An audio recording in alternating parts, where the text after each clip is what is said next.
DSC TET అభ్యర్థులకైతే ప్రభుత్వం ఒక good news అయితే చెప్పింది. టెట్ 2024లో 1000 ఫీజు పెట్టారు కాబట్టి ఎలక్షన్ కోడ్ వల్ల దాన్ని తగ్గించలేకపోయారు. దానికోసం ఇప్పుడు టెట్ క్వాలిఫై అయిన అభ్యర్థులైతే డిఎస్సికి ఉచితంగా అయితే అప్లై చేసుకోవచ్చు. టెట్ క్వాలిఫై కాని అభ్యర్థులకు కూడా గుడ్ న్యూస్ ఉంది. అదేంటంటే నెక్స్ట్ డిసెంబర్లో వచ్చే టెట్కి అయితే వీళ్ళు ఫ్రీగా అయితే అప్లై అయితే చేసుకోవచ్చు.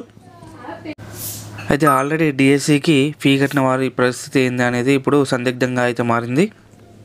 సో వాళ్ళకైతే రీఫండ్ రావాలని అయితే కోరుకుంటున్నారు.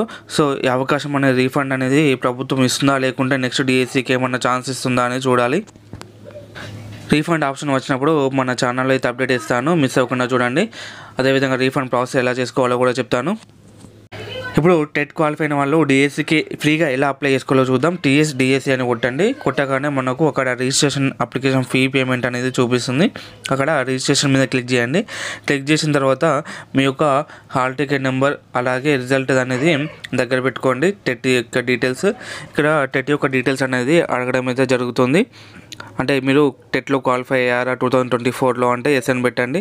అక్కడ టెట్ యొక్క జనరల్ నెంబర్, అదేవిధంగా hall ticket number, exam paper, ఏం పేపర్ రాశారు, అదేవిధంగా కేటగిరీ ఆఫ్ పోస్ట్, మీరు ఏ పోస్ట్కి అయితే అప్లై చేసుకోవాలనుకుంటున్నారు, మీడియం ఆఫ్ పోస్ట్, అదేవిధంగా పోస్ట్ అప్లై డిస్ట్రిక్ట్, ఏ డిస్ట్రిక్ట్ అప్లై చేసుకుంటున్నారు, అలాగే ఆధార్ నెంబర్ కొట్టినాక మీకు ఫీ అనేది ఏం అడగకుండా నెక్స్ట్ ప్రాసెస్కి అయితే వెళ్తుంది. Thank you for watching this.